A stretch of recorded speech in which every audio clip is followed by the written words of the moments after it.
নমস্কার বন্ধুরা, education culture YouTube চ্যানেলে তোমাদের প্রত্যেককে স্বাগতম। তো আজ অর্থাৎ 2 আগস্ট 2026-এ অত্যন্ত অত্যন্ত গুরুত্বপূর্ণ একটা গাইডলাইন এবং নোটিফিকেশান এসছে first year diploma courses in engineering এবং টেকনোলজিতে অ্যাডমিশনের ক্ষেত্রে 2026-27 শিক্ষাবর্ষের অনলি ফর ফাইনাল অ্যালটমেন্ট যারা পেয়েছে তাদের জন্য।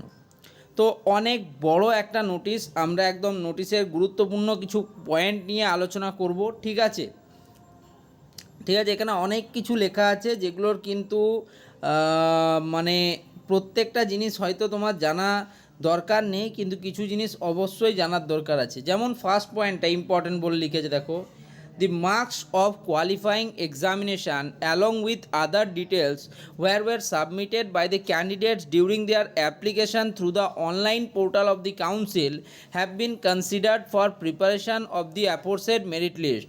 Therefore, the marks obtained by a candidate in the qualifying examination have to be checked at the institute level before taking final admission. All the details submitted by the candidates during application will be available in the institute login panel. During such verification, if it is found that the marks provided by a candidate is more than what he or she has actually obtained as per his or her mark sheet, then his or her provisional admission is liable to be cancelled.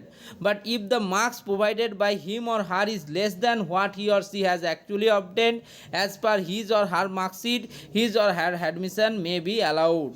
কি বলা হচ্ছে এই পয়েন্টটাকে কিন্তু বুঝবে, এর উপরেই কিন্তু তোমাদের সম্পূর্ণ কিছু নির্ভর করছে। কি বলছে কোয়ালিফাইং যে এক্সামিনেশান ছিল জেক্সপোর ক্ষেত্রে পলিটেকনিক ফার্স্ট ইয়ার, এর ক্ষেত্রে তোমাদের মাধ্যমিক বা সমতুল্য সেকেন্ডারি এক্সামিনেশান, তো যে সমস্ত মার্কস তোমরা তোমাদের অ্যাপ্লিকেশান পোর্টালে আপলোড করেছিলে সেই মার্কসটার উপর ভিত্তি করে তোমাদের মেরিট লিস্ট তৈরি করা হয়েছে।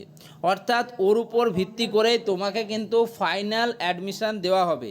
এবার দেখা যায় যে যদি কোনো ইনস্টিটিউটের কোনো স্টুডেন্ট ভ্যারিফিকেশনের সময় সে যে মার্কস প্রোভাইড করেছিল কাউন্সিলে নিজেদের অ্যাডমিশনের সময়, অর্থাৎ অ্যাপ্লিকেশান ফর্ম ফিল আপের সময়, এবং তার যে মার্কশিট রয়েছে সেই মার্কশিটের মধ্যে সেই মার্কস কিন্তু কম রয়েছে, অর্থাৎ সে যদি মার্কস পুটিংয়ে অবটেন মার্কস বেশি দেখিয়েছে, সেক্ষেত্রে কিন্তু তার অ্যাডমিশান প্রক্রিয়া সম্পূর্ণরূপে বাতিল হয়ে যাবে। যদি দেখা যায় স্টুডেন্টটি যদি তার মার্কস কম দেখিয়েছে যেটা সে অবটেন করেছে বা পেয়েছে, সেক্ষেত্রে তার কিন্তু ভর্তি হতে পারে। এই পয়েন্টটা নিয়ে আমি বারবার তোমাদের সাথে আলোচনা করেছি। যদি কেউ নিজের যে এক্সামিনেশনে অবটেন মার্কসটাকে নিজের পাওয়ার থেকে বেশি, যে নাম্বারটা পেয়েছো তার থেকে বেশি দাও, সেক্ষেত্রে তোমার কিন্তু অ্যাপ্লিকেশান ক্যান্সেল হয়ে যাবে। এটা কিন্তু আমি আগেই বলছিলাম, এইবারেই বুঝবে তোমরা এর ঠেলাটি। ঠিক আছে, এবারে যখন তোমরা কলেজে যাবে এবং তোমার মার্কশিটে কম মার্কস থাকবে, তুমি অবটেন মার্কস বেশি দিয়েছো, তোমার কিন্তু অ্যাডমিশান বাতিল হয়ে যাবে। এটা একদম বুঝে নাও। আজকে 2 তারিখে পাবলিশ হওয়া নোটিশ, 2 আগস্ট 2026-এ পাবলিশ হওয়া নোটিশ। ঠিক আছে, আমি নিজের থেকে কিছু বলছি না, দেখে নাও নোটিশ যেটা বলছে সেটাই। ঠিক আছে, এটা শুধুমাত্র এইখানে কিন্তু তোমরা দেখতে পাচ্ছ ফার্স্ট ইয়ার স্টুডেন্টদের জন্য পলিটেকনিকের, কিন্তু আইটিআইয়ের ক্ষেত্রেও এটা সমানভাবে প্রযোজ্য। এই ভুলটি যারা করেছো তারা কিন্তু এবারে এবছরের জন্য ভেবে নাও যে তোমার ভর্তি প্রক্রিয়া শেষ হয়ে গেল, ক্যান্সেল হয়ে গেল। এটা একবার বুঝে নাও। ঠিক আছে, এই আমি বারবার বলি যে চয়েস ফিলিংয়ের সময় বা তোমাদের যে অ্যাপ্লিকেশান ফর্ম ফিল আপের সময় কোনো ভুল করবে না।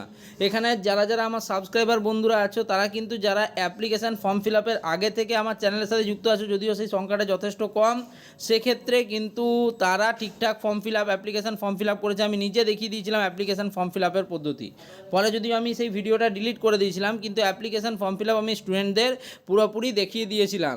তো যদি কেউ ভুল করেছো এই ভুলটা, তাহলে সে কিন্তু পস্তাবে। আমি একদম দেখো নোটিশ থেকে তোমাদের দেখিয়ে দিলাম, আমি কিছু ভুল বলিনি, আমি একদম নোটিশ দেখালাম, নোটিশ থেকে তোমাদের এই পয়েন্টটা আইডেন্টিফাই করে দিলাম।